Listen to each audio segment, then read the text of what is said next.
episode 46 of All the Books, the official podcast of the David A. Howe Public Library, located in Wellsville, New York. Oh, nice little addition. Yeah. Located online, SoundCloud, YouTube, iTunes, Yeah. Twitter, at All the Book Show, Facebook, David A. Howe Public Library. Yeah. The voice you're hearing right now is Richard Kiley.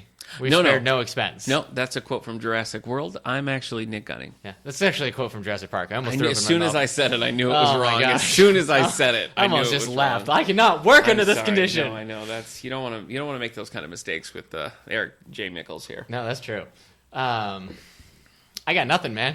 What do you mean? Just kidding. We're going to talk about books. I know we're going to talk about literary news, author news. Yeah, and we got an exciting spotlight coming up here. Way back in episode 27, we looked at books, classic books we all know, books we all pretend to love, classics, and then we looked at the scathing negative reviews that accompanied them. I don't love the complete works of F. Scott Fitzgerald. That's exactly what I'm saying. I don't. Yeah. What did he write? Great Gatsby? Great Gatsby. That was among other things. I didn't really like that book. Oh. So okay, I'll let Leonardo DiCaprio know. Yeah, sure. Anyway, so we're gonna dip into that well again and talk about some classic books that weren't met with such warm receptions in the beginning. But that's coming up later. In most cases with the sequel, it will be a little bit redundant. No, a little bit better, less exciting. Stronger. Oh, it's going to be better. It's going to be one bigger, of the cool better, sequels. Stronger. It's going to be the Toy Story 2 of podcast. Toy Story episodes. 1 was just so quality. That's what I'm saying. Episode 27 was was great. It is crazy that Toy Story 2 is like considered better. Yeah. Because Toy Story 1 is so good. But it is. Yeah, Toy Story 2 is so good. There's a lot of number 2s. I now, mean, Wrath of Khan. You still haven't seen Toy Story 3. I haven't seen it. Because you're working with I almost came up with some like really bad things you're working with, but I didn't want to like people going like, "What? Nick is working with the Third Reich." There's no reason why I haven't seen Toy Story 3. You even have a child. I just haven't. I know. I'm sorry. I'll watch it.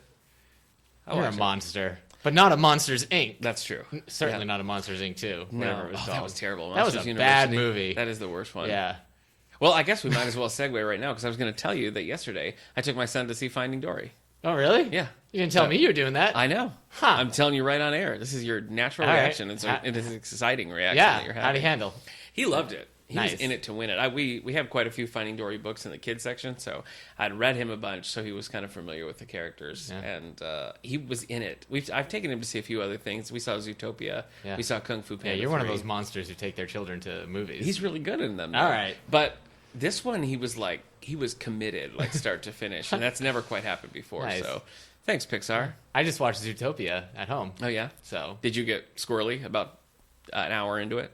A little bit. Zootopia is a much more serious movie than you'd expect. Yeah, I thought it was just about it's like a good movie. bunnies I don't and understand how it foxes. made like billions of dollars. Yeah, because I don't like know. it just kind of struck me as like good. I know, not I like the same thing. I mean, I guess the message it had was pretty good. I didn't expect it to go deep into race relations. Yeah, but, it did. I mean, that was good, but I can't. Good for you, Zootopia. Yeah, so yeah, I don't know. I mean, Finding Dory is like a huge hit. It's about to surpass like Finding Nemo's full box office in just this first weekend. So, are you going to go see it? I don't know. I love Finding Nemo. I didn't want a sequel. I felt the same way. I mean, I didn't really need a sequel, and I probably wouldn't have gone without my son, but he really liked Finding it. Nemo is probably my my favorite Pixar film. Is it really? Yeah, Oh. out of all of them. Cool. And I know some people are always like, "Oh no, The Incredibles." I didn't like The Incredibles. Really? Yeah, as a superhero fan like me, and I Yeah. couldn't get through it. It just Interesting. The Incredibles just wasn't like. It's the best Fantastic Four movie I've ever Yeah, seen. no kidding. Well, that's probably true. It just wasn't funny enough for me. Yeah, that's true. It was too like it played it too straight. Mm-hmm. I could like there were scenes right. with the henchmen where they were like it looked like they were about to like joke about being henchmen and stuff, but it didn't work out. So. Serious stuff. Anyway, I also saw Finest Hours over the weekend. all right, and that's Chris where Dory has to save a boat filled. No, it's ocean related though. Oh, okay. It's where Chris Pine has to go out and save people on a boat. Have you seen that? Yeah, it's called Star Trek No, you're thinking of Star Trek. Into Darkness. No. Okay. No. Star Trek Beyond? You've already seen Star Trek Beyond. No. I would tell you if I'd seen that. I wouldn't be able to. I'd have to Okay. tell you that. Did you watch any good movies over the weekend? I said Zootopia. Zootopia, just that one? That's the only one? Yeah. Going back, well, hey, let's talk Neil Simon for a minute. Our last episode was a Neil Simon Spotlight. Since then, my wife and I watched the remake of The Goodbye Girl that we mentioned, the Jeff Daniels one. Totally unnecessary. Nice. I think they even used the same screenplay. It was just like, let's get worse actors to act this out. So it's kind of weird, but I watched Twilight Zone. Did you? Yeah. How was that? The show?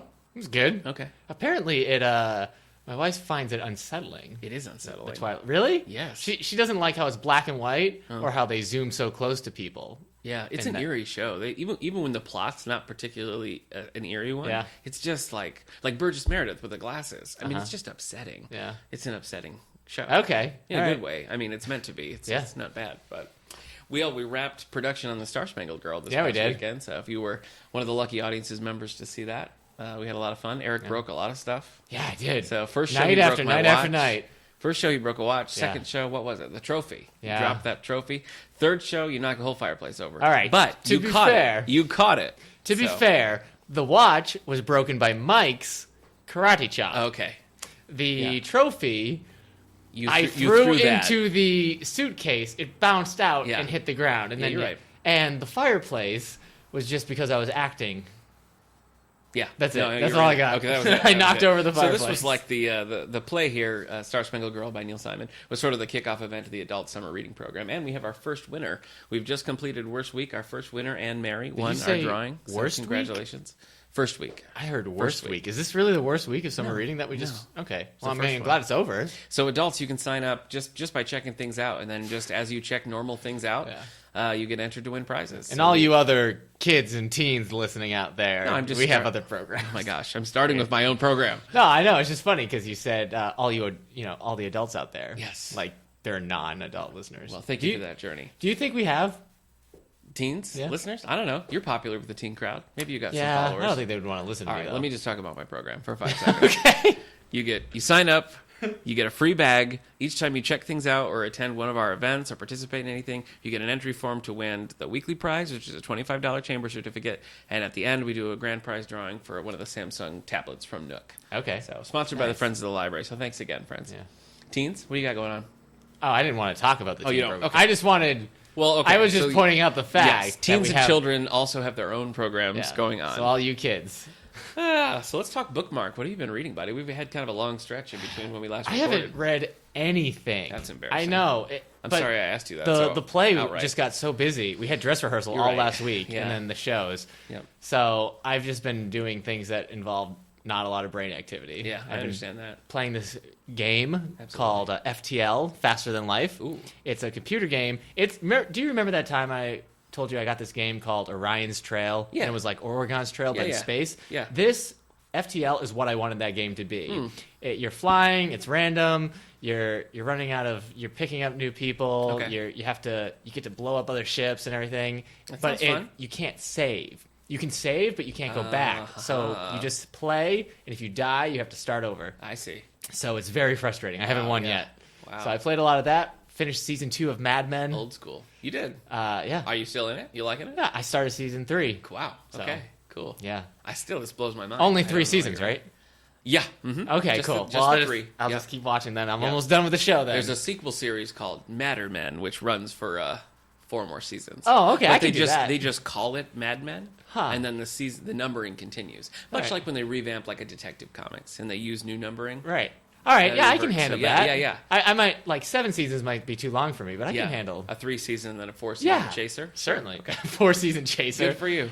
That's great. But then I was like, why haven't I watched all these Twilight Zones anyway? Yeah. So I only watched 2 yesterday, but I might just watch the whole freaking series. Twilight Zone's great. Yeah. It is good stuff. So, and I'm not as We've been unsettled watching by through it. Extant. Did you see that when it was on? Was 2 it seasons. Oh, no. Halle Berry on CBS. No. Produced by Steven Spielberg. No. Should have been a big hit. Was a bit of a flop. Yeah. So we're enjoying that. We checked it out from the library. Okay. Pretty good stuff. I did finish Giant Days Volume 2. Oh, okay. I don't think I mentioned my wife that last read time. that. Yeah. It was hilarious. I love it. Good. It's great. Yeah, she loves it too. So, She's like her favorite thing ever. It's so funny. It reminds me of some of the stuff I used to watch when I was a teenager, late at night that would show up on Comedy Central or Cartoon Network. Like Adult Swim type stuff? A little bit, yeah, but not as stupid. So you can find, we have both volumes of Giant Days, Yeah. is that correct? You can Third find volume comes out in October. You can find these in the YA graphic novel section. Yeah. Not the manga section. So the graphic novel section. Yeah, I just love the characters. I love the art. She does too. Every I guess line I of gotta check it dialogue out. is just hilarious. Okay. Each volume, collects the individual issues, but each issue tells a complete story. Okay. You know what I mean? So Yeah. you get 6 complete stories in the volume. So it's episodic, I guess. It is episodic, but it's also they still carry on. Yeah. So it's good. It's definitely the thing I would recommend to people now if they were I need a graphic novel, and you don't want to give them superheroes. No, I really loved Brian Lee O'Malley's Scott Pilgrim. Is it in the vein of Scott You Pilgrim? know what? I guess it does kind of remind. Really? I mean, Scott Pilgrim's like so out there though, with people flying and turning into coins and stuff. Yeah. But I mean, I guess the young adult life. Okay. So kind of, maybe closer to side scrollers than Scott Pilgrim's. All of these we have. Everything you just mentioned, we actually have all of that. So check it out. And then I need to finish that Caliban's War, which I am enjoying. It doesn't seem like I'm enjoying it because I've been reading it so slowly. Yeah. But I feel like I've just been too busy. I just need to sit down. Lee Corey wrote that. Lee Corey, is that right? Oh boy, I can't remember. Yeah. Okay. C. Corey, whatever it is. Okay. Corey is the last name with the C. Sequel of Leviathan's Wake. I need to finish that. All right. Well, I burned through quite a lot in this last week because I didn't have to memorize lines. So, I was at that fire. I was free. Here's what I got. I read Lumberjanes, which is one of your YA graphic novels. It is. My wife read it. You read it. Your wife read it, I think. Yeah. Everyone we know has read this, so I read it. I liked it. Yeah. It's definitely the one, like, before I read Giant Days, I was handing out Lumberjanes to people. I'm like, this is really good. But now I feel like Giant Days is maybe a little bit... Okay. I don't know that I would read Lumberjanes 2. Right. Like, it was a fine... I never like it when in a graphic novel you have to read, like, a full page of text. And every issue started with that, and I just was like... It just took me way out of it. Yeah. I mean, Lumberjanes is still funny. Yeah. No, I enjoyed it. I just don't know that I liked it enough to follow it. I've been getting a lot of graphic novels that seem geared towards, like, teen girls or young adult girls. Yeah. Less so than, like, teen guys and everything. And... they've been checking out a lot more. I feel like the female audience of graphic novels, like the non-superhero graphic novels, like that's a trend. The Lumberjanes, the Giant Days and stuff. I feel like it's the popular thing. I got this one called Lucky Penny, and it's gone. So, I mean, I don't know about you. Well, I think that's true in superhero novels too, though. Yeah, it is. Ms. Marvel is doing gangbusters. Yeah. No, I mean, you're right. It's just funny because, like, Batgirl. when we grew up, I mean, they were female comic book readers, but they were harder to find or talk to because it's, the way. Well, I mean, it's the reason why you can rattle off a bunch of great Batman or Superman stories, but like try finding a good Wonder Woman story. Yeah. It's not. So it's interesting. So I'm glad it's come around. It's changing. Yeah. So.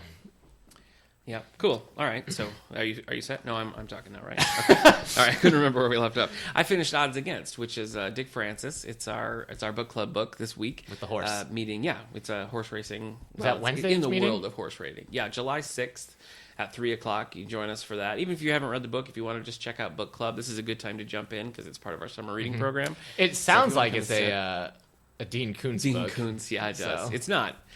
It's about a former jockey who basically becomes sort of a PI investigator. But it had more of a James Bond vibe than I expected. See, I was about to ask if it had like a Knight Rider vibe. No. Like he's like an investigator and the horse is his kit. I liked the writing. I thought it was, I mean, it felt British. It felt 60s, so if you're into that sort of thing, I think you'd enjoy it. Interested to see what the book club thought of it because it is sort of different from what we normally do. My wife listened to it. And it was narrated by Anne McShane. Oh, wow. So she says he does a really good job with that one. Would. So he would fit that character. If you want to read Odds Against and you like Anne McShane. Yeah. They're right there. Yeah. There are 5 of the Sid Halle books, and this is the first one. I wonder if he narrates all of them. I don't know. So. It was sort of a gap. It wasn't a regular series. Every once in a while, Dick Francis would go back to it. Mm-hmm. Felix Francis has taken over his father's stuff. Mm-hmm. And he's picked up the Sid Halle character. Why would Anne McShane be a good fit for that character? What's the character like? Well, he just is sort of. I guess he's a real kind of a dry humor to him, and he's just sort of. He's tough, but not overtly so. He's not like I'm going to punch you in the face, but he just has sort of a He inspires confidence, the character. So I think Ian McShane reading that would work very well. Does he swear a lot in ways that even people in the Old West would blush at here? Right. So Ian McShane from Deadwood, among other things. What's he in now? Anything? He was in this season's Game of Thrones. Oh, okay. He was last time I saw him. Great actor. I've seen him in some movies. He was at the last Pirates of the Caribbean. He played Blackbeard. Yeah, that's right. He did play Blackbeard. Nah, he doesn't want to talk about that. Okay. Much like Bob Hoskins doesn't want to talk about Snow White and the Huntsman. Just don't. Hey, Anne McShane was in that. Oh my gosh, crazy! Look at that. Anyway, so Odds Against. Join us for the book club. We meet the first Wednesday of every month at 3:00. Next up, we're reading Deal Breaker by Harlan Coben, another little sporty theme one. So, I finished Wolves in the Walls, which is a Neil Gaiman short. It's really more of a graphic novel, I would say. Okay, just like a J book. Would you call it a book shot? Creepy is what I would call it. Is that the one you reviewed saying it feels like the story your brain tells you when you're sleeping. Yes, that's exactly what it feels like. Because it's about this girl is like, I keep hearing sounds. I think there's wolves in the walls. And her family's like, oh, well, if they come out, everything's over. And she's like, what? And you just spend the whole time just accepting, like, well, then maybe there's wolves in the walls. And if they come out, we got to get out of here, Or maybe we'll go live in the walls. It's eerie. It's spooky. That sounds like the pictures were just right, too. The pictures, it was like reading a mild nightmare. Did you ever read... And I mean that in a good way. Okay. Did you ever read Not one of my nightmares. It was Lemony Snicket, I think. The Dark? Oh, no, I don't. In the Dark. It's about just a kid who... I think it's Lemony Snicket. But it reminded me kind of like Neil Gaiman. Anyway. Okay. So this was a kid's book? Yeah, it was. Did you read to your kid and then you didn't sleep for 3 weeks? The Dark is by Lemony Snicket, by the way. Okay, thank you. Came out in 2013.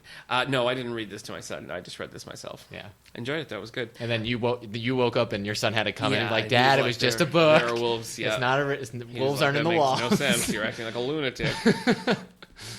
Boy, what else? I finished that Child of Two Worlds, which I was reading. Greg Cox.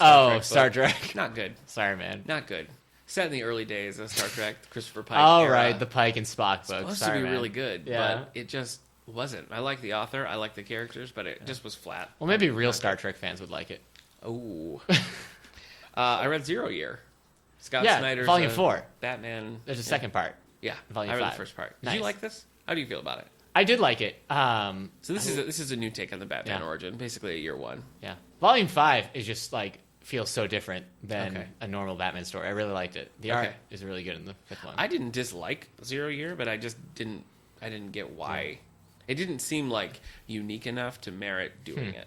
You might like Volume 5 more because it's less an origin story now, just like an early days Batman adventure. All right. So, I know what you mean, but especially because now the New 52 era of the DC Comics is done. Yeah. It's kind of like, why did we need the rebooted And I origin. kept like the reviews and stuff, and even on the back cover, it's like, this is going to be required Batman reading. I don't think so. No. I don't think it's going to be anything. I mean, if anything, I would say Death of the Family from this era is going to be the one that stands out. Maybe Court of Owls, but that fizzles out. We have all of these in the adult graphic novels. It's under the shadow of Batman Year One. Yeah. And like, it's Frank Miller's that's like Year One. Right. That's an older comic, and like the continuity doesn't hold up now because they've rebooted stuff. Yeah, but it feels sort of outside. That's the thing. Year One feels like it could fit in any Batman continuity. Yeah. So. And this, I just think this is going to feel dated soon. I don't think it's going to have a timeless feel. No. So, I think it's worth a read if you're a Batman fan and you like the current Scott Snyder run. I think it's worth reading. I did like it. So I liked it too. But you're right. Death of the Family, out of everything that I've read by Scott Snyder so far, is definitely like you have to read this. That's the one that's going to have longevity. So. Borderline, maybe definitive Joker Batman story. I don't know. That might be a bold. Death of the Family. Oh, okay. So, yeah, I mean, what else? That seems like the most. I don't know. Some people would say The Killing Joke, but I think we've already talked that we don't care for The Killing Joke. That's coming out in August. The movie's coming out in August. Actually, I think it comes out this month. We have to get our copy. For the library. Right. That one we'll probably check out. We get the DC animated movies whenever the new ones come out, and they actually are pretty popular. They are. Yeah. The newest one is like Justice League versus the Teen Titans. Yeah. So we haven't watched that. That's a fair fight. Heroes sure love versing each other. You know what's ridiculous? Yeah. In that movie, Cyborg is with the Justice League. I just can't. And then Damian Wayne is raw. Don't even get me started on Damian Wayne. The people aren't interested in my thoughts on Damian Wayne. All right. So we're not going to talk about it. Let's get... Finally, I read a nice another graphic novel, Legend of the Green Flame, Green Lantern, Superman team up. It was fun. It was a short, quick little thing. You love your atypical, older, like pre-90s team ups. Yeah, I do. Silver Surfer meets Green Lantern. Superman meets, I don't know, Savage Bob Dragon. Superman meets Bob. Yeah.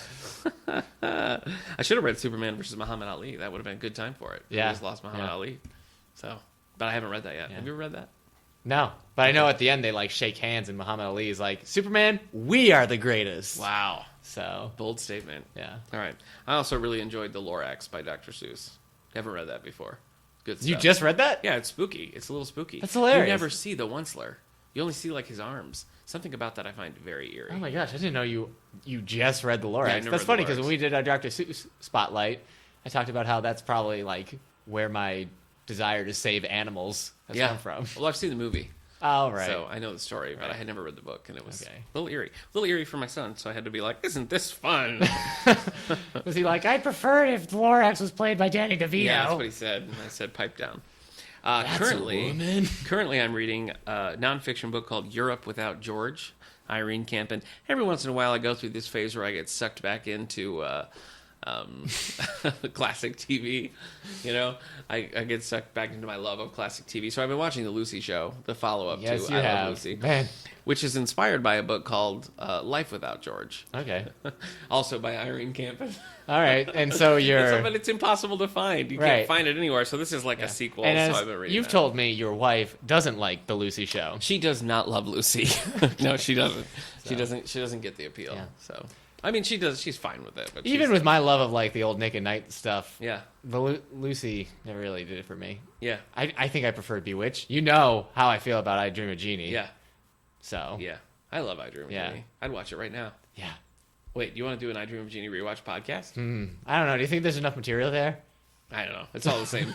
It's all the same. So that's it. I'm currently reading. How many wishes did that guy have? Well, he set her free in the pilot.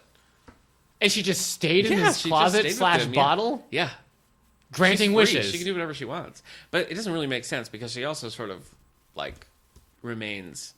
Because there's a whole arc where Tony loses the bottle and somebody else can become her master. So it doesn't hold well with its own continuity. No. Sometimes she can reverse time, make people forget things. Other times she can't. So get it together, Larry Hagman. The 50s were a rough time. I know. That was the 60s. But was it in color? Yeah, the first season is black and white. And then they colorized it for syndication. Okay. The rest of it's in color. Okay. I always have trouble remembering things being in color or black and white from like the 50s and 60s. I still to this day remember Dr. No as a black and white James Bond film. That's funny. So. The only black and white James Bond film is that Casino Royale. Yeah. The American one. The Lucy Show was also, the first season was black and white. And the rest of it was in color, even though it was broadcast in black and white. Lucille Ball demanded, because she knew it would be worth more money. Little history on Lucille Ball for you there. Yeah. From Jamestown, nearby. Really? Yeah. Good for her. I've been to the museum. The I Love Lucy Museum? Yeah. Lucy Desi Museum in Jamestown. That's hilarious. It's good stuff. It's small, but it's fun. Okay. Anyway, what else we got? What's coming up book news-wise, my buddy? Do you want to start with your advance notices? I would love to start. Let me tell you what we got. I'm going to start with large print because you would get real bored when I start talking about large print. So we're just going to get it out of the way. I guess I just get bored when you start talking. Wow. Wow. You know what? I respect that because I know it's true. I know what you told me is true. Coming out in September of 2016, large print fans, look out for The Tumbling Turner Sisters by Juliette Fay. For fans of Orphan Train and Sarah Gruen's Water for Elephants, a compelling historical novel from one of the best authors of women's fiction, according to the Library Journal.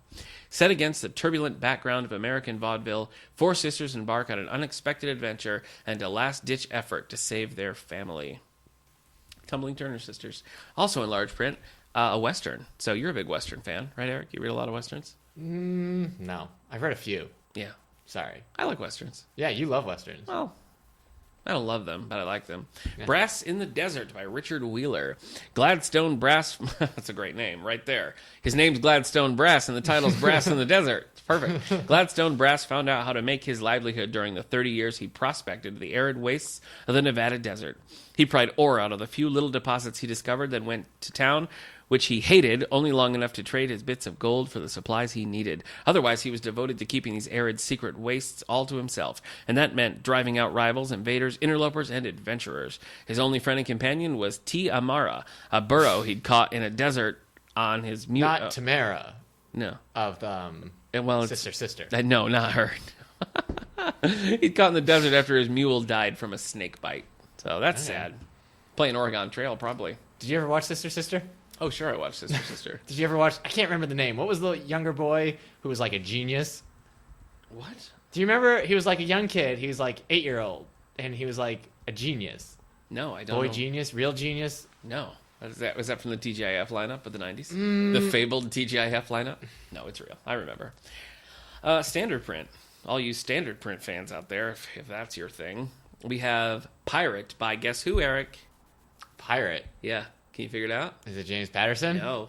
Close. Really? Yeah. Oh, wait. This sounds like a Clive Cussler Yes, film. It is Clive Cussler. Clive Cussler and Robin Bursell. This is Fargo Adventure number 8. So let me tell you a little bit about what's going on with Pirate. Can I just pause 1 second? Smart Guy. The show was called Smart Guy. Okay. Do you remember Smart Guy? That's Taj Mowry, right? T.J. Henderson. Oh, okay. No. All right, never mind. You know, I got to tell you, the cover for this one is also a bit of a letdown. All it is a little bit of some sort of underground or undersea, kelp, some sharks, some guys. It's pretty tame. Okay. So, Pirate from Clive Cussler, an 800-year-old treasure, an ancient cipher wheel, a brutal murder, and a man who will stop at nothing to claim what he considers rightfully his. Pretty exciting. Sure. Now I kind of want to read it. Wait, did you just make eye contact with me? Because you looked like on my far right. I don't remember. But you looked at me. I think you were making eye contact with me, but it wasn't my eyes. Okay. You were just like staring in the distance. I guess so. Who else is here, Nick? Uh-oh. Eric, I'm going to talk about your literary crush now. Are you ready? Yeah. Do you know who it is? Is it Heather Graham? It sure is Heather Graham. Crew of Hunters, Book 20. Wow. Way to go, Heather Graham. Yeah. Darkest Journey. They say it's about the journey, not the destination. Sometimes it's about the darkness. Sorry. Sorry. Oh, so long. Charlie and Charlie Moreau is back on St. Francisville, Louisiana to work on a movie. Ooh. One night, she stumbles across the body of a Civil War reenactor, the second murdered in 2 days. Charlie is shocked to learn that her father, a guide on the journey, a historic paddle wheeler that's sponsoring the reenactment, is a suspect. Bum, bum, bum. So that's probably her journey through darkness.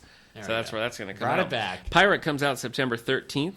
Darkest Journey by Heather Graham comes out September 27th.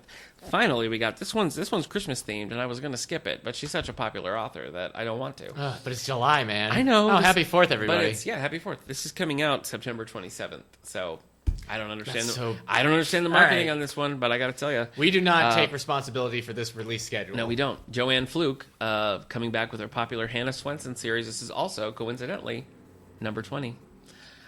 In the Hannah Swenson number 20, Christmas Caramel Murder. That sounds delicious. Doesn't it? Christmas normally descends on Lake Eden, Minnesota as gently as reindeer alighting on a rooftop. But this Yuletide season, the only thing coming down Hannah Swenson's chimney is a case of murder. Oh my gosh. Oh no. Hey. It's set to a production of A Christmas Carol. Ugh. Boy, I'm a big Christmas fan, but I don't know if I can get down on that. Okay. Oh, but it does include a dozen holiday recipes from the cookie jar. So. I have a question for you. I would love Sitting to answer behind that. you, this is the first time I've seen it. You have a Batman v Superman action figure of Batman in his like dream nightmare desert sequence. Yeah. Oh my gosh, where are the goggles? Where did you get this? My wife got this for me for Father's Day. Oh, so it's there. So she got you an action figure of the world's worst dad. Yeah. How many Robins has Batman killed? A lot. But I mean, the jacket. He's so cool in the jacket. It is cool in the jacket. It's a great look. I actually thought he was Gambit for a second. Terrible movie. He's got like a Gambit trench coat. Funny story. When the Wellsville Daily Reporter was here to interview me, they took a picture of me, and they were like, "Oh, stand behind your desk." I purposely stood so that I would cover the Batman action figure on my desk so as to look more serious. Sure. Fun fact. Did somebody then ask you why so serious? No, they didn't. To bring it back? That's a different Batman. Okay. That's the Dark Knight. So Christmas Caramel Murders. Yeah. If it's July and you're anticipating reading a Christmas book in September, well then Christmas is here, my friend, because it's coming. I'm going to stop there. Okay. Hey, I have a question. I would love to answer. Bringing it back to that Batman action figure. Okay. There's a theory I've been hearing from other podcasts I listen to. Are we talking about Batman maybe v this Superman? Batman in the Batman v Superman is the same Batman from the Tim Burton films, and that's why he's okay with killing everybody. Really? Yeah. Do you like that? Would you like that if that Ben Affleck was just an older Tim Burton's Batman? Yeah. Okay. I mean, it means Michael Keaton can't come back, but sure. Yeah. You know, we could play. I'm still waiting for Mr. Mom too. Mr. Grandma, maybe. Yeah. Mr. Sure. Grandma. Yeah. You'd watch Michael Keaton and Mr. Grandma. Don't even. Maybe. All right. These books are coming out July 5th. That's the day after we celebrate our Independence Day. Yeah. So let me know what you got. I'm excited. Don't be. There is nothing coming out. I feel like you say that a lot. Yeah, but this time it's rough. Okay. All right, we've got 2 James Patterson book shots. Oh boy. Otherwise known as novellas. Yeah. Novellas for men. Maybe even novelettes, I think. Yeah. That's 144 pages. Essentially short stories is what we're talking about. So if you don't read anything unless it's called a book shot, you might be part of the problem. So bold statement. Yeah, that's how I feel. You're anyway, firm but fair. The Trial, a book shot, a woman's murder club story. Oh, I just read a woman's murder club. Pietro. It did not win me over. Oh boy, not a Maxine Pietro fan. Okay, Little Black Dress book shot by James Patterson and Emily Raymond. So, isn't Little Black Dress something else? What do you mean? Wasn't that like a different book itself? Could be. Man, he's got so many of these book shots coming out for $5. While we're talking about James Patterson, let me just interject quickly. Last episode, I think it was, we talked about The Games, the new James Patterson movie about the book. Okay. Feels like a movie about the Olympics, right? In Brazil. Here's the confusing thing. Sometimes it's listed as James Patterson, The Games, a private novel, and sometimes it's listed as James Patterson, Private Rio. Ooh. Same book. There's not two different books. So if you've seen notices or you've placed holds on either The Games or Private Rio, it's the same book. I don't know why they're doing this, but it's very confusing. So there's a little bit of a scoop for you. Okay. You've been scooped, James Patterson. Yeah. Play the scoop sound effect. Scoop. What? All right. Magic, a novel by Danielle Steele. Everything she does is magic, so that makes sense. July 5th. Danielle Steele. Seinfeldia. Yeah. How a Show About Nothing Changed Everything. Yeah. By Jennifer Kishin Armstrong. Do you already knew about this? Jennifer Love Hewitt.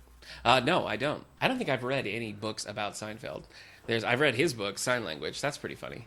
And there's one about like the final days, like the last season that I wanted to read, but that's it. It says it's the hilarious behind-the-scenes story of two guys who went out for coffee and dreamed up Seinfeld, the cultural sensation that changed television and bled into the real world, altering the lives of everyone it touched. I actually just watched the Cookie episode. They look to the cookie. Yeah. That's great. So. You know what? Speaking of, this is only vaguely related, but HBO has just announced they're going to do another season of Curb Your Enthusiasm with Larry David. And that was like years. It's always had a weird schedule, but this is like, I think, 3 or 4 years, maybe even more since the last season. But I'm excited about it. All right. Well, apparently this writer is an acclaimed TV historian. Oh, okay. An entertainment writer. That's a weird job to have. A TV historian? Does she need an intern? I'll do it. Okay. Man, my internet's not so great, so I can't see what else she's written. Okay. All right, you ready for things to get... Well, this Savage Song, it's Monsters of Verity by Victoria Schwab. It's a young adult book. So there's that. We got a new young adult book coming out. I have seen this like showing up in a lot of stuff, so we'll probably have to get this. Cool. One Punch Man, Volume 7. Hey. So kids love the One Punch Man. This volume is the last volume of the manga that will be synced up with the show. So Volume 8 will be just going rogue. Yeah. Well, they haven't released Season 2 is the thing. Oh, I see. But this will catch up with So Season 1. do you think the show will inform the manga then? Do you think they'll do that at all? Oh, yeah. I don't know. They've gotten a little bit better, I think, but maybe not. We'll see. Interesting. All right. Man, the show is so funny. This is how little we have coming out. Okay. The Art of Magic: The Gathering, Innistrad by James White. Normally, I don't bring up when they release an Art of Magic: The Gathering, card game. No, you never have. But I thought I'd mention this one because Innistrad is actually the set that was released when I was getting into Magic a couple of years ago. So I kind of have like a soft spot. Innistrad's like their world of like werewolves and vampires and it's like a Halloween-y kind of world. What? Nothing. I don't know. I like it. It's a fun time. You laugh at me for reading Europe Without George, and I'm not supposed to laugh back at you reading Magic the Gathering. I'm not going to read You're this. You're going to read it. I know, I'm not going to read it. Don't sit here and tell me you're not going to read it. I'm just saying, I brought it up because Innistrad is like a cool world. Okay. Anyway, I'm sorry. No, I'm sorry. No. Ugh. No, all to right. each his own. That's it. That's all I have. Wow. Yeah. Stark. Yeah, I guess they thought nobody would buy books the day after the 4th of July. I guess. It makes sense. Yeah. I want to go out and celebrate my freedom by buying the latest James Patterson bookshot. Yeah. So, all right. Well, do you want the New York Times bestsellers list? I sure do, man. Okay. Start at 10. Don't. Okay. Starting at number 10. Don't. All the Light We Cannot See by Anthony Dewar is at number 11. Nope. Sorry. Okay. You've gone outside of the confines of the rules of this, though. Do you understand what you did? Yes, I'm sorry. I'll stop. All right, number 10. Yep. New York Times bestseller list for hardcover fiction is Sweet Bitter by Stephanie Dandler. Well, that's an oxymoron. That can't be. Nope. Sweet Bitter. Nope, it can't be. All right. Do you mean like sweet, really sweet? No, sweet bitter. Sweet sugary. Sweet Bitter. Oh, I get it. So, bitter. Number 9, Before the Fall by Noah Hawley. Number 8, The Pursuit by Janet Ivanovich. Ooh, debuting at number 8. I think this is one of the. Is this a Lee Goldberg one? Is this? Yes. Yeah, that's not as popular as like Stephanie Plum and stuff. Number 7, After You by Jojo Moyes. No, After You. Number 6, Foreign Agent by Brad Thor. Oh, boy. Number 5, The Girl on the Train. Wow. Yeah. Is that up? Has that gone up? It has gone up. Oh, my gosh. So it's unstoppable. It's a juggernaut. 76 weeks on the list. Wow. I it's mean, like a freight train. You won't let me tell you, but I mean, All the Light We Cannot See has been on there for 112 weeks. Wow. Isn't that and crazy? what is Girl on the Train? What are we at? Number 76. Oh, number 5. No, but how many weeks? Oh, 76 weeks. I know, okay. It feels like Girl on the Train's been out forever. Paperback comes out this month. Yeah. So that will just shoot it up even more. That's crazy that it's still in the top 10. Yeah. With Paperback on the horizon. Yeah. And all these films, I mean, both All the Light We Cannot See and Girl on the Train have a movie coming out this year. Yeah. So. Speaking of movie adaptations, I had, like, the BFG, what this Roald Dahl adaptation, Steven Spielberg, it's like totally flopping. Yeah. But nothing about this appeals to me either. Like, I know that that's the Roald Dahl title, but it's a terrible title. It tells you nothing. BFG is Big Friendly Giant. Okay, well, you know that. But I mean, I feel like the average person doesn't know that. And the pictures are just like of an old man. So it's just like an old man and the BFG, which means nothing. So I feel like a different title and maybe some changed marketing would do better. It's weird. You think Spielberg would have called you up and been like, "Hey, Nick, really got to figure out this movie game. Well, what do I do?" He's in the middle of the biggest flop of his career, so I probably wouldn't. Well, to be fair, he's only had now this is like his only genuine flop. Yeah, I think the guy who made Jurassic Park, Indiana Jones, and all those other movies. I'm not hassling about his old movies. I feel like you're trying to pick a fight with Steven Spielberg. No, I'm saying, like, look at the history of Roald Dahl adaptations. Willy Wonka and the Chocolate Factory. Even Charlie and the Chocolate Factory. Yeah, the Johnny Depp one did gangbusters. Yeah. And then James and the Giant Peach, Disney's, like, CGI one. All these have been great. And now you have the BFG, which is just, like, mystery title and a picture of an old man. To be fair, flopping. If you have, like, a kid and you want to take him to something, odds are you're taking them to Finding Dory. Yeah, that's true. Or waiting for this week for The Secret Life of Pets. Yeah. You know? Well, that's another thing. Why would you put something like that up against Finding Dory? I know. That's crazy. I don't know, man. But it's not like they're opposed to changing the titles of books to make them more appealing to moviegoers. Yeah. I'm just surprised they didn't. I don't know, man. Maybe because it was Steven Spielberg, it was just like whatever he wants to do, just do it. It breaks my heart to say it, but his name doesn't carry around the bank that he used to. Right. He used to be able to put his name. I mean, he executive produces so much. Yeah. I think that kind of diluted. It probably does. Well, Extant, like I was just saying, the TV show. I mean, that. And Falling Skies. You know, it always says like, you know, executive produced by or produced by. And I feel like he might have spread himself. Well, Lincoln was a huge hit.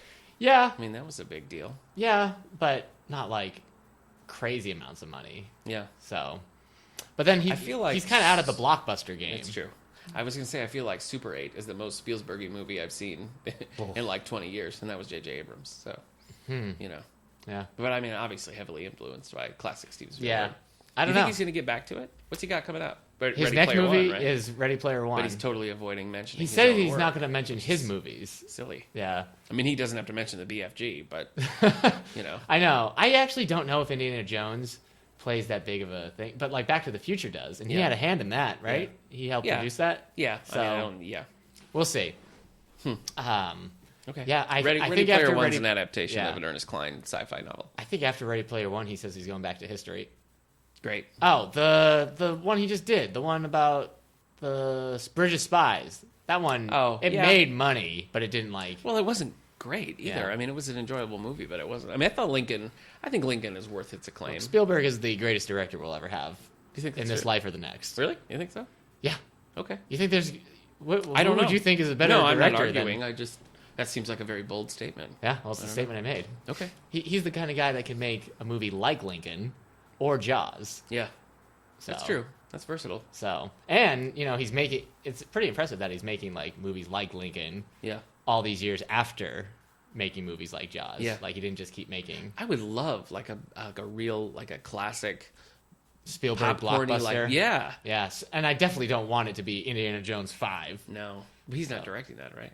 Yeah. He's directing it? Yeah. He says he's doing it again. Wow. I want him to stop. I want him to stop making Indiana Jones movies so bad. Either they have to stop or Harrison Ford will stop. I just want him to, like, make a movie in the spirit of that, but not Indiana Jones, you know? I think I speak for the world when I say we don't need an Indiana Jones 5. We don't. We really didn't need a 4. No. And now, like, a 4 that was pretty much universally like, why'd you do that? Now they're going to come back. Well, this time he's a decade older. Yeah, so gosh. He really would be too. What was the last one? Yeah, I think it was that 2007. Yeah. Oh my gosh, he's going to be 10 years. He's going to be a decade older than he was in Indiana Jones 4. Yeah. Whew. Yep. Do you know? Can we spoil? Do you think we can spoil episode 7 yet? Boy, what do you think? I don't know. That's a tough call. Could we just tell people? Could we we're just spoiling? give them like a countdown? All right, I am going to spoil Star Wars Episode 7, The Force Awakens. Give a countdown. In 10 seconds. Okay. At the end of that 10 seconds, if you have not seen this movie, stop listening. And just skip forward 30 seconds or whatever. Yeah. All right, let's do the countdown. Ready? 10, 9, all right, 8, get ready. 7, you just need to tune 6, out because I'm going to ruin this 4, movie. 3, it's 2, 1. All right, get out of here. I feel like part of us saying goodbye to the character Han Solo. Yeah. It was also like part of the reason why it seemed kind of sad. It was almost like us saying goodbye to Harrison Ford as an actor in that well, scene. as at least as like an action star, right? You know. So I feel like it wasn't just like goodbye Han Solo. Yeah. It was goodbye Harrison Ford. Well, I mean, one of the reasons why it was so powerful is because it was kind of like this is the end of an era. Like here's one of the biggest Hollywood stars of all time, sort of doing a swan song, right? And then to come back in an I mean, everybody was excited about Episode 7. Yeah, everybody was like, I can't believe they're doing it. I mean, there's a little bit of hesitation, but people were like freaking out. Yeah, and then it was like Harrison Ford is back. It was just like something you never thought would happen. Everybody was so excited about that. It's been so well received. Yeah. So to then follow that up with Indiana Jones, which people are like, please don't do this. Yeah. Please don't do this. Yeah. It just seems like a terrible. So, I mean, I'll see it. Don't get me wrong. I will go see this movie. So anyways, when we say goodbye, I like just rewatching it lately. I was like, oh, this is more like, you know, bye Harrison Ford. Yeah. We've loved you. Yeah. But it's we just play him off, and I don't know. Anyway, I wish him well. Yeah. But, woo. Dang. So number 4 on the best New York Times bestsellers. Of course, that's what we're talking about. We're gonna spoil what number 4 is in 10 seconds. Just kidding. Man, we got through all that by talking about Girl on the Train. Wow. So that was the rabbit trail we went Thank you, on. Emily Blunt and Paula Hawkins, I guess. Yeah. Probably more Paula Hawkins right now. More, So number 4, Tom Clancy, Duty and Honor by Grant Blackwood. You know what? I'm not a huge Tom Clancy fan, but I have really wanted to read this book, and I don't know why. Duty and Honor? Yes. A secretive German organization is trying to kill Tom Clancy's character, Jack Ryan Jr. Is it really... I don't know. Did Tom Clancy really create Jack Ryan Jr.? Yeah. This wasn't like a character they started writing? Jack Ryan Jr.'s around. Okay. Yeah, I think he's been more fully developed probably by other authors. JRJ. Speaking of Harrison Ford, maybe he'll come back as Jack Ryan Sr. in the new Jack Ryan Jr. movie. They're pretty much scrapping Jack Ryan movies, aren't they? I mean, they're doing the TV show with John Krasinski. They did that Chris Pine one. Yeah. John Krasinski is playing the new Jack Ryan? Yeah. I didn't know this. Yeah. Well, they were talking about when Shadow Recruit came out that Kevin Costner was going to sort of play that role in multiple Tom Clancy movies, you know, like they were going to do Without Remorse and stuff. Okay. But I feel like that's just been dropped. I don't know. And now, I don't think it made a lot of money. No, and now with this TV show, it seems like now we're done with Jack Ryan. I like Shadow Recruit. But anyway, Duty and Honor, I really wanted to read. The cover's good. It's a good length. It just, I don't know, something's compelling about it. So I got to, when our copy comes back, I might grab it. Okay. Number 3, Here's to Us by Ellen Hildebrand. Sparks fly as the celebrity chef's ex-wives pile into a small cabin in Nantucket to join his widow for the reading of his will. Sounds kind of fun, actually. Yeah, it does sound fun. I've read one Ellen Hildebrand. It was decent. Okay. The Girls is at number 2 by Emma Cline, not Ernest Cline. So, and not Girls, the TV show with Lena Dunham. Right. Okay. The summer of 1969, a California teenager is drawn to the Mason-like cult. Yeah. Manson, yeah. And did I say Mason? You did. Mason. The Mason cult. The Mason cult's relatively harmless. Okay, so this is a Manson-like cult. Oh, yeah. No, you don't want to go anywhere near that. Here's a question. Yes. Because I'm watching Mad Men. Sure you are. And stuff. Do you... 60s or 70s? Which one would you rather go be a teenager in? The 60s? A teenager? Yeah, okay. 60s. 60s as a teenager. Yeah, I think More so than the 70s. I think so. Really? Yeah. Okay. I guess that's not my scene. I'd pick the 70s. Okay. You've got a lot of classic rock behind you that you can still listen to, but you've got a lot more to look forward to. Yeah, we're different. We're different type of people. You'd be chill in the 70s with your bell bottoms, reading under a tree. Right? You know? Hanging out with somebody in their acoustic guitar. Right. Talking about how the man's trying to keep us down. We got to get out of Nam. Yeah. We just got to get out of Nam. Exactly. So, here's the thing. I just found out Rockin' in the Free World by Neil Young is from like 1989 or something. Oh. I thought it was a 70s song. Not something I'm familiar with. So you don't know the song "Rockin' in the Free World"? Maybe if I heard it. Keep on rocking in the free world. No, I don't know it. Whoa. Anyway, play lunchtime. We'll play it at lunchtime. I'm trying to learn it on guitar. Boy, this is an informative. This is a rabbit trail. Can I tell you that? This is a rabbit trail episode. I've learned more today than I learned in all of college. Yeah, we're chasing I learned a lot in college. The white rabbit, just like Alice. Yeah. Or Neo in the first Matrix. That's right. So yeah. What do you mean the first? There's only one Matrix movie. Bad news, man. Don't tell me. Bad news. They made just the Animatrix. Okay, the Animatrix is okay. All right, so as long as there's not any more movies that have huge orgies and crazy fight scenes, there's nothing like that. Bad news. Yeah. There's a sequel to The Matrix. Okay. They called it Matrix Reloaded. So they made a second one. Yeah. Well, okay. 2, I guess, is okay. As long as there's only 2, and you don't have to... 2 just listeners, sort of... should I tell them or will you? No, I'll tell them. I'll tell them. Don't. Nick, there is a third Matrix film. No. It's called Matrix Revolution. Oh, my gosh. It's actually worse than the second one. Oh, no. I did not need this right now. Yeah. Not today! You probably are thinking, hey, at least it tied up all the loose ends. Yeah, well, that's something. I mean, it goes... Nope. It doesn't. Actually created more questions than it answered. Two more movies and it answers nothing. Yeah, that's about right. You're saying it. 2 more movies to manufacture There's new actually this constant threat of a 4th Matrix movie. Oh, no. Would you rather... They're going to make The Matrix and the Kingdom of the Crystal Skull. This is going to be like a would you rather, like, spike in the eye. How old is Keanu Reeves now? Young enough to... When are they gonna flesh out the Bill and Ted trilogy, right? 2's not enough. Here, so this is like, would you rather have a spike in your eye or a hammer to your head? Yeah. Would you rather a 4th Matrix movie or a rebooted Matrix? Oh, Matrix rebooted. Ha! That's anyway, but which would you rather have happen? Jeez. Reboot. Because it sounds like that's the way. You'd rather see a reboot than a 4th Matrix. I think so. If they reboot the Matrix, they can just go shut up. Yeah, Matrix was like a one and done thing. They really should have just stopped. They should have. They had no idea how to handle a godlike character in the sequel series. Oh my gosh. Wait, what if instead of being plagued by the lack of control, he's plagued by self-doubt? Yeah. Oh, yeah. Excellent. All the power, but how does he use it? Yeah. So, yeah. Wow. Okay. All right, number 1. Yes. End of Watch by Stephen King. Okay. Another downer for you. Yeah. Sorry, man. Let down.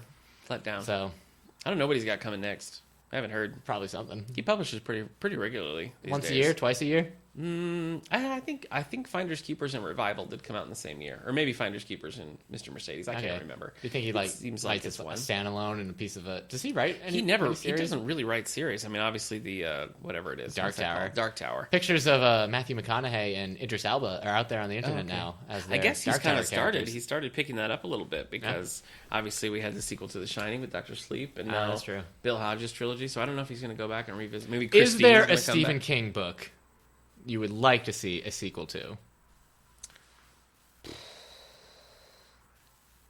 I don't think so. Oh, wow. I don't think they really lend themselves to sequels. The Shining certainly didn't. Yeah. I think I could read another book with Salem's Lot. Oh, yeah. Well, there's movie sequels to Salem's Lot. Oh, yeah. The story continues in other ways. Yeah. And actually, there's at least, I think, 3 short stories that... You wouldn't read another Cujo? Deal with Salem Lot. I haven't read Cujo. So. Cujo's puppy? Cujo grew up, looked for revenge. Cujo's Pound Puppies. Yeah. So. Oh, my gosh.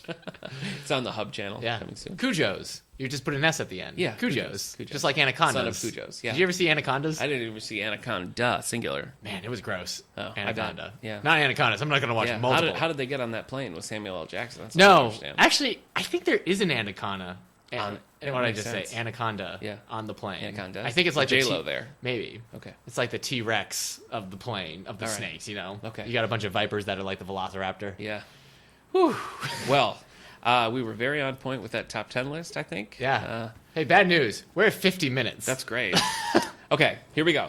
So this is what we're going to talk about as our little end segment here. You still want to do this? Yeah, we're going to do it. We just spent 50 minutes trying to get through a bestsellers list. I know, talking about the career of Spielberg, Harrison Ford, and Stephen King. I know. I wouldn't change a minute of it, my friend. Can I know. I'm just saying, maybe that was our segment. This might be too early to say that this is my most favorite episode we've ever done. All right. Okay. Well, let's do it. All right. Let's keep the train rolling. Let's do it. All right. No more rabbit trails. Back in 27, we picked some books that Speaking of 27. Yeah. No, I'm kidding. I said no more rabbit trails. And I was totally with you. You were. Gosh, you're part of the problem. I know. So we covered some before, and I've gone back. I found a few more. Some of them are the same books, but they're just different negative reviews of the same books. This was originally compiled by Vanity Fair, so thanks to the folks at Vanity Fair. But number 1, Herman Melville's Moby Dick, or The Whale. The London Spectator from October 1851 had this to say: "A little knowledge has made the excuse for a vast many words." Wow! Very nice. I don't know if they're talking about the illustrated classic was perfect. Number 2, Ralph Coughlin from the St. Louis Dispatch, dated April 1925, had this to say: For our part, The Great Gatsby might just as well be called 10 Nights on Long Island.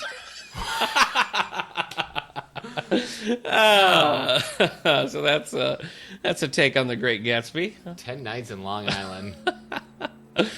Okay.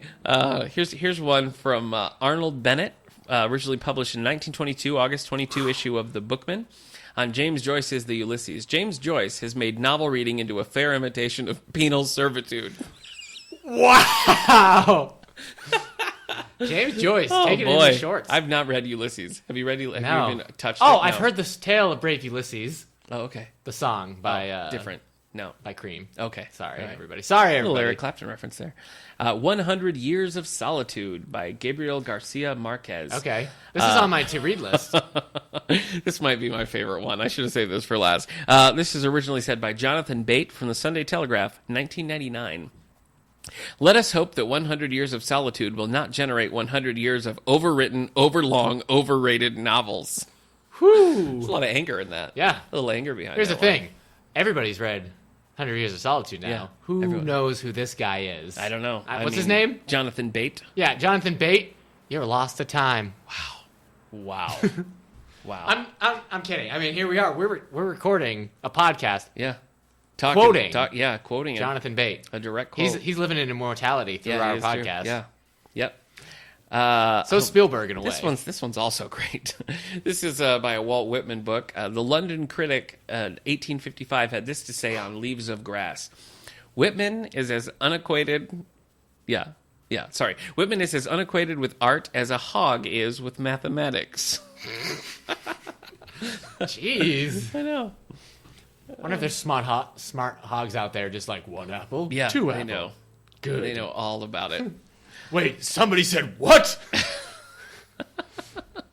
Have you read any Walt Whitman? No. None? No. I haven't either. Okay.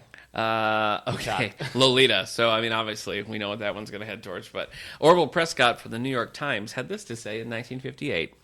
Mr. Nabokov does not write cheap pornography. He writes highbrow pornography. Wow. I guess that's a compliment, right? Highbrow pornography. He says it's highbrow. It would end up in the earlier days of Playboy, back when everyone was reading it for the articles. Yeah. And now again, I guess. Yeah. They're reading it for the articles. Yeah, I remember when I worked at Houghton College, there was a student who was doing like a research project on Lolita. So we kept getting all these interlibrary loan books about Lolita and like all the different film versions. And it was like, that's a lot. It's a lot of Lolita. Virginia Woolf's To the Lighthouse did not escape criticism. The New York Evening Post in 1927 said this: her work is poetry. It must be judged as poetry, and all the weaknesses of poetry are inherent in it. So that was a slam on Virginia Woolf and poetry just poetry in general. As a whole. Yeah. All the weaknesses of poetry. Yep. To be fair, I hate poetry. Do you hate? I've read some poetry that I enjoyed. I wouldn't like. I usually like when I'm doing ordering, I try to mix some poetry in there because we certainly have some poetry fans here. If it's not in a song, I can't do it. There's songs I listen to and I'm like, that is sweet poetry. But you just give me like a page and say it's a poem and it's about something, and I can't do it. I've never felt anything through poetry, man. Really? Yeah. I found some things that were sort of we've had some visiting poets come. Yes? That's a lie. I lied. I'm sorry. Okay. Go on though. We've had visiting poets come, and I've like read some of their work just to prepare for that. And like Jim Zoller came a couple of years ago, and he had a book called Simple Clutter, and there was a few things in there, and the topics were all just everyday type things, and it was very like just. You know, it evoked emotion. So, did you cry? I didn't cry, but no. There is one poem that elicited some emotion in me. Okay. It was from the movie The Gray. Okay. Do you remember that? I remember the movie The Gray. Okay. I don't remember any poems from it. Actually, I haven't seen it. The Gray? Yeah, Liam Neeson. Oh, man. Right? Liam Neeson. I can't watch it. It puts me into a depression. Really? Oh, yeah. So it's one last... Hold on. Oh, man. Never mind. Maybe I can't read it. I can't read it. My computer's not working. I can't... Maybe I can recite it. One more time into the fray. Into the last good fight I'll ever know. Live and die on this day. Live or die on this day. I can't believe you're making all that noise as I'm trying to read this poem. I'm sorry. So anyway, that's the only poem I've ever read. I'm like, yeah, last good fight I'll ever know. Live or die. Okay, all right. So next on here we have White Noise by Don DeLeo. This is originally said by B.R. Myers from The Atlantic in July 2001. It's hard to see what's so edgy about describing suburbia as a wasteland of stupefied shoppers. So that's kind of a burn on... What's happening over there? I was making white noise. Oh, okay. The white noise. Good, because I can't sleep without it. So that's kind of a burn again on all of society. Yeah, in this society. Book. So I guess take that. Screw you. All community. the Pretty Horses. Oh, boy. Also B.R. Myers, The Atlantic, July. Maybe he's like a shock jock of a reviewer. What's July the 2001. deal? All the Pretty Horses by Cormac McCarthy. Yeah. It's really just bad poetry formatted to exploit the lenient standards of modern prose. Again, wow. That's more of it. I feel like maybe this burn guy, on prose now. Like, take that, society. All right, I'm going to do one more. Okay. Oh, boy. This is a personal one. This is a book that I love. Freedom by Jonathan Franzen. Mm-hmm. B.R. Myers. Look at at that. Yeah. Boy. A villain. Or lady. For The Atlantic, October, 2010. Freedom by Jonathan Franzen. A 576-page monument to insignificance. Jeez. It's burn. That's pretty harsh. And it has all the problems of the political system of the United States. Yeah, like you can't just tackle the books, you got to tackle everything. So there you go. This book is as dumb as your mom. Yeah. So what? If you got something out there that gets bad reviews right away, maybe it's a book, maybe it's a play, maybe it's a song, 20 years from now, everybody could love it. Think it's the greatest thing ever. That's true. Isn't that about your pet sounds? The Beach Boys, Pet Sounds? It's not my Pet Sounds. I mean, I think Brian Wilson would take issue with that. Okay. But yeah, Pet Sounds wasn't a huge hit when it came out. Did it have bad reviews when it came out? Well, it just was so different from the other Beach Boys stuff. It was like deeper and bigger, So, it took some time, but... Okay. There we go. There are movies out there that have terrible reviews. Oh, yeah. We should find bad reviews for movies sometime. I know. Anytime you have something that's like become a standard and everybody just accepts it, it's good to read the original bad reviews. Yeah. SNL's done a great thing with that, where they do that. They have that old reviewer go through and like hit different. That's a great sketch, but it's reminiscent of this. So what do you got coming up at the library? We're showing Summer Wars in the auditorium. Oh, Wednesday. Special Anime Club. 7/6. The first time you're going to open Anime Club to the world rather than just teens. Yeah, this is Anime Club presents Summer Wars to everyone. Okay. Anime Club is still only for 12 to 18-year-old students, but this will be an open show to everybody. So it'll be interesting. If we get enough older crowd, we might have to think about making it a regular thing to the older generation. Yeah. The college age kids, the older one. So Summer Wars, rated PG. It's the first one we're showing. We're also showing Trigun Badlands Rumble, which is great. And Dragon Ball Z, Battle of Gods. Was this every other week? Every other week, yeah. Okay. Until the summer reading program ends. Cool. So Dragon Ball ends it. And then we've got other stuff happening. Yeah, it's always. I mean, we've got book clubs going. We're reading Eye of Minds and In Real Life. Okay. For the teen summer reading, the teen clubs. Cool. So we got some people signed up for the In Real Life. Exciting. So, and Eye of the World. And right now, this week's prize for the teens is the trilogy of the Eye of World. Eye of World, Thought of... So just for Eye of Minds, Thought of something. And is it just checking out and participating in programs that get entered to win? Yeah. Cool. Last week's prize was Flash Season 1 on DVD and a Katniss Everdeen pop figure. Nice. So congratulations to the winners about those. Cool. Well, my book club, as I said, is wrapping up Odds Against. After that, we're going to pick up Harlan Coben's Deal Breaker, first of his Bolitar series. We're also doing a book club Gaia's Bolitar? No, different one. We're also doing Chad Harbach's The Art of Fielding. That's coming up later this month. Okay. We're showing the film Race, 2016 film about Jesse Owens racing in the Olympics, World War II. And planes. That's July 5th. at 6:30. Wednesday, July 6th, I guess it would be. At 10:30 a.m., we're showing Disney. It's not Pixar, right? It's just Disney. It's just Disney, yeah. Just Disney's Planes, kind of a spin-off of Cars. Yeah. Then we have a kids show coming July 12th, also at 6:30. Mad Cat Puppets, The Monsters of Baseball. Yeah. So that should be a good show. Check our website, and then just anything we have flyers in here. Yeah, next week we're showing... A lot of stuff happening. It's a very busy time for us. Next week we're showing Allegiant. It will come out on Oh, DVD that Tuesday, but we're showing it that Friday. Wow. So that's quick. That's about as quick as you can see it. I haven't seen Allegiant. Is that the third of the movies? Yeah. Okay. Yeah, we get good showings on the other Divergent and... yeah, because nobody sees them in theaters. So yeah. What's the other one called? Insurgent. Both had great attendance. So are they? I know they're still making Ascendant. Allegiant bombed to the point where now it's up in the air if they're going to finish the series. 3 movies in and they wouldn't finish it? I know. They got one more movie. So that would be crazy. And with Maze Runner, I mean, with the star getting hurt, are they ever going to finish those movies? Hurt doesn't describe the amount of cars that hit that boy's body. I know. So, they've just pushed it back. So, boy. Wow. That's crazy. Mad Max had less problems than the YA series Maze Runner. So, yowzer. Well, so we got a lot of stuff, so check it out. Yeah. And it's open for all ages, so if you've never come to the library before, now's the time. Yeah. Remember to rate us on iTunes. Give us a nice positive bump there. Yeah. We'll post the show on Twitter. And don't forget, we have all those bestsellers. Share it with your friends. If it's on the bestsellers list, we have it. That's in true. The library. That's policy. We get it. We get it. So if any of those interested you, you'll find them here. End of watch. Yeah. Coming up on get our on 50th, the holes list. Coming up on our 50th anniversary episode. So yes, pretty exciting. What did I say? This was 46. Yeah. 4 more episodes. Yeah. We may be talking about filming. Yeah. Video? Streaming. I don't know what you say anymore. Yeah, that's true. Yeah. Putting it on your eyeballs. Pete Mangles, our auditorium tech, we're talking to us about maybe throwing some film on this. So that could be coming. Throwing some film on this. Yeah. All right. Remember, we got some upcoming spotlights. We're going to talk Star Trek. We're going to talk Neil Gaiman. So please be sending us in your thoughts on those. Yeah. And we'll see you at episode 47. Bye.